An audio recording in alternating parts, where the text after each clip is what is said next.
Assalamu alaikum, dear students. It's class 8, subject is math, and the topic is algebraic expression, exercise 9.3. And the first question of the exercise, the question is carry out the multiplication of the expressions. हमने आज क्या करना है, हमने आज जो expressions हैं हर एक पार्ट के अंदर दो दो एक्सप्रेशंस यहाँ पे दी हुई हैं, ठीक है। तो हर एक एक्सप्रेशन जो है एक दूसरे से सेपरेट है बाय कॉमा। तो यहाँ पर भी दो एक्सप्रेशंस हैं, ये एक एक्सप्रेशन है, ये दूसरे एक्सप्रेशन है।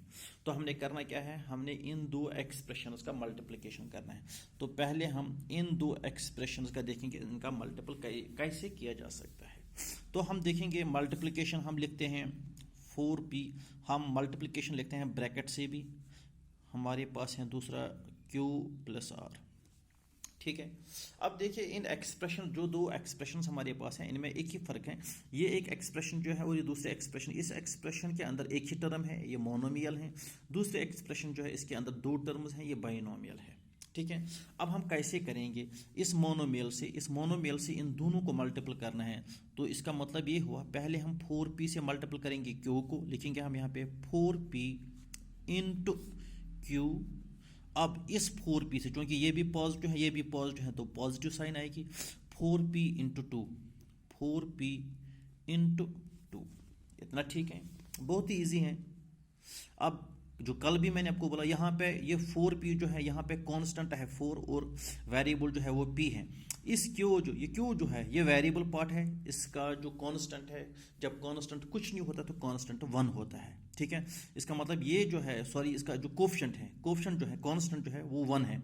अब यहाँ पे 4 और 1 का मल्टीपल हो जाएगा, ठीक है। तो वो 4 ही आएगा और साथ में क्या रहेगा, p into Q is pq, बीच में है प्लस। अब यहाँ पे देखो ये कांस्टेंट है 4p वेरिएबल है, यहाँ पे दूसरी ये जो है ये कांस्टेंट ही है, इसके साथ वेरिएबल पार्ट नहीं है। तो 4 2s are 8 और साथ में है p। अब यहाँ पे और हम आगे नहीं बढ़ सकते क्योंकि अब हमने एडिशन करना है। तो मैंने आपको समझाया है कि एडिशन और सब्ट्रैक्शन उन्हीं अलजेब्रिक एक्सप्रेशंस का होता है जिनका वेरिएबल पार्ट सेम होगा, जो लाइक टर्म्स होंगी। यहाँ पे देखिए ये जो है यहाँ पे वेरिएबल p क्यों है और ये जो है यहाँ पे वेरिएबल सिर्फ p है, इसलिए न इनका एडिशन हो सकता है न इनका अगर सब्ट्रैक्शन बीच में होता तो सब्ट्रैक्शन भी नहीं हो सकता है, ठीक है, क्योंकि अनलाइक टर्म्स हैं। तो यही जो है यही इसका आंसर माना जाएगा। इसी तरह से हमारे पास यहाँ पे मैंने दूसरा पार्ट भी लिखा। दूसरा पार्ट यहाँ पे है हमारा ए बी, एक एक्सप्रेशन है, और a माइनस बी और एक एक्सप्रेशन है। तो ये मैंने आपको पहले अच्छी तरह से समझाया है पहले वीडियोस में कि यहाँ पे जो वेरिएबल पार्ट है वो ए बी है, ठीक है। ये इकट्ठे हैं, ये एक साथ हैं, ये अलग-अलग नहीं है, यानी ये मोनोमियल टर्म है। अब यहाँ पे कॉमा, जो दूसरे एक्सप्रेशन है वो है a माइनस बी। तो एक अलजेब्रिक एक्सप्रेशन के अंदर प्लस और माइनस जो है वो एक अलजेब्रिक एक्सप्रेशन को मुख्तलिफ टर्म्स में बांट देता है। यहाँ पे आप देखें ये है a और बीच में है माइनस और है b। तो माइनस और प्लस मैंने आपको पहले भी समझाया है वो दीवार का काम करता है। तो इस माइनस ने इस अलजेब्रिक एक्सप्रेशन को दो हिस्सों में डिवाइड किया है, ठीक है। एक है a, दूसरा है b। तो ये हो गया बाइनोमियल, क्लियर। तो हमने क्या काम करना है, हमने इस a b से मल्टीपल करना है, multiple means bracket a minus b, ठीक। अब हम बिल्कुल ऐसे ही करेंगे, इस ए बी से पहले ए को मल्टीपल करेंगे, फिर ए बी से बी को मल्टीपल करेंगे।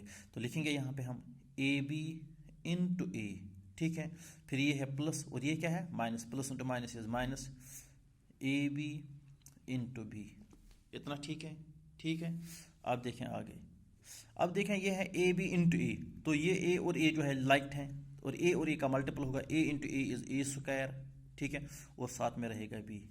ये है माइनस, यहाँ पे ये a है b है, ए बी, ये ए बी एक ही टर्म है, ठीक है। इसके साथ b का मल्टीपल करना है, a b into b, a ऐसे ही रहेगा, b into b is b square. अब ये है a स्क्वायर भी देखें, स्क्वायर a के ऊपर है, ये है ए बी स्क्वायर, ये भी अनलाइक टर्म्स हैं, ठीक है। तो इनका भी न एडिशन हो सकता है न इनका सब्ट्रैक्शन हो सकता है। तो ये इसका आंसर है, ठीक है। इसी तरह से तीसरा पार्ट जो है आपका, यहाँ पे दो एक्सप्रेशंस हैं, एक एक्सप्रेशन है ए बी, दूसरा एक्सप्रेशन है 7 टाइम्स ए स्क्वायर बी स्क्वायर। तो ये दो एक्सप्रेशंस हैं, इस एक्सप्रेशन के अंदर दो टर्म्स हैं ए और बी, इनके बीच में प्लस हैं। तो इस प्लस ने इनको दो हिस्सों में बांट दिया, दो टर्म्स में बांट दिया, तो ये बाइनोमियल। यहाँ पे देखें सी 7 टाइम्स ए स्क्वायर बी स्क्वायर, न इनके बीच में प्लस है न माइनस है, इनके बीच में इंटू है, और इंटू जो है वो किसी दीवार बंदी का काम नहीं करता है, तो ये एक ही टर्म मानी जाती हैं, ये मोनोमियल हैं। तो हमने क्या काम करना है, तो हम लिखेंगे यहाँ पे ए प्लस बी से हम मल्टीपल कर रहे हैं 7 टाइम्स ए स्क्वायर बी स्क्वायर को, ठीक है इतना।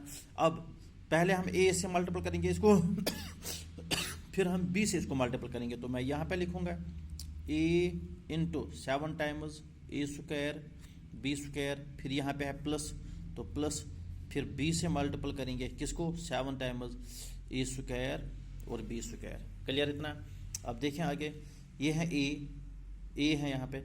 अब ए इंटू 7 ए स्क्वायर बी स्क्वायर, इस ए से जो इसके लाइक टर्म है वो ए स्क्वायर यहाँ पे है, तो 7 ऐसे ही रहेगा, A into A square is A cube, और साथ में है बी स्क्वायर। क्लियर इतना। फिर यहाँ पे बी से इस बी को मल्टीपल होगा, बाकी 7 ऐसे रहेगा, ए स्क्वायर ऐसे रहेगा, b into b square is b cube. तो ये जो है ये इसका आंसर है। क्यों एडिशन नहीं हो सकता, क्यों ये 7 टाइम्स 7 कोफिशिएंट सेम है, कोफिशिएंट सेम है, लेकिन कोफिशिएंट मैटर नहीं करता है एडिशन में, उसके लिए वेरिएबल पार्ट सेम होना चाहिए, लाइक टर्म्स होनी चाहिए। यहाँ पे है ए क्यूब, यहाँ पे है ए स्क्वायर, यहाँ पे है बी स्क्वायर, ये है बी क्यूब, इसलिए अनलाइक टर्म्स हैं, ये एक टर्म है, ये दूसरी टर्म है, इनका एडिशन सब्ट्रैक्शन हो सकता है, तो ये इसका आंसर है। ठीक है इतना।